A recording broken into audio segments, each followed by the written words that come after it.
உங்கள் சத்யாவில் இப்பொழுது ஆடி அதிரடி தள்ளுபடி.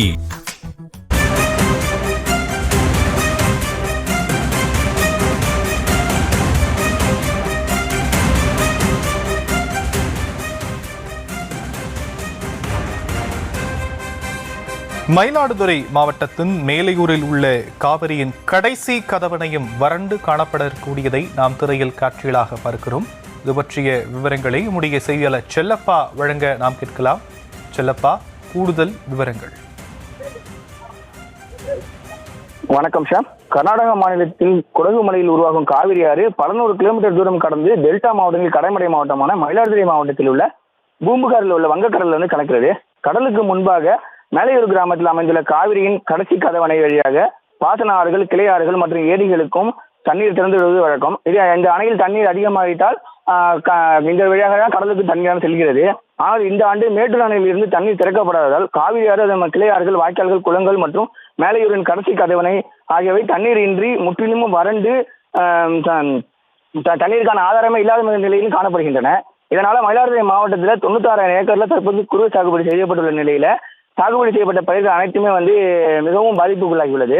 கதிர் வரும் தருவாயில் உள்ள பயிர்களும் பதராக மாறியுள்ளதாகவும், தண்ணீர் இல்லாததால் வேர்கள் அழுகியும் நிலத்தடி மட்டும் அகல பாதாளத்தில் சென்றதால் உப்பு நீராக வருவதாகவும், இதனால் வந்து இலை சுற்று நோய் உள்ளிட்ட மஞ்சள் நோய் மற்றும் பல்வேறு நோய்களுக்கு ஆளாகுவதாகவும் விவசாயிகள் மிகவும் வேதனை தெரிவிக்கின்றனர். உப்பு நீர் வருவதால் மிகவும் சிரமமாக இருப்பதாகவும் தெரிவிக்கின்றனர்.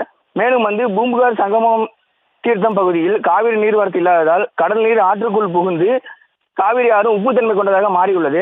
இதன் தாக்கத்தால் வந்து சுற்றுவட்டார பகுதிகளில் நிலத்தடி நீரும் உப்பு நீராக வருவதாகவும் பொதுமக்கள் தெரிவிக்கின்றனர். பூம்புகார், வானகிரி, மேலப்பெரும்பள்ளம், கீழப்பெரும்பள்ளம், தர்மகுளம் உள்ளிட்ட பல்வேறு பகுதிகளில் வந்து அங்கு வந்து உப்பு நீரே வருவதாகவும் தெரிவிக்கின்றனர். இடைநிலை நீடித்தால் வருங்காலங்களில் தண்ணீர் தட்டுப்பாடு ஏற்படுவதாகவும், தண்ணீருக்கு விலை கொடுத்து தண்ணீரை வாங்க வேண்டிய சூழ்நிலை இருப்பதாகவும் அப்பகுதி பொதுமக்கள் மற்றும் விவசாயிகள் வேதனை தெரிவிக்கின்றனர்.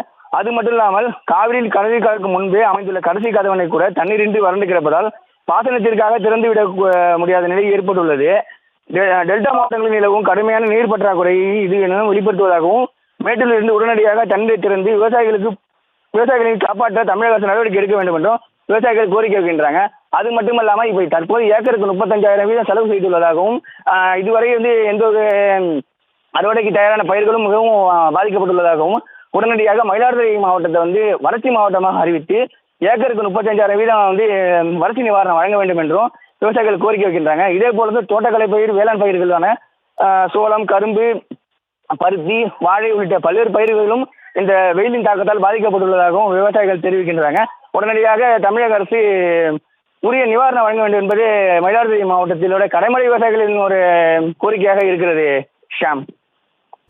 உங்கள் சத்யாவில் இப்பொழுது ஆடி அதிரடி தள்ளுபடி.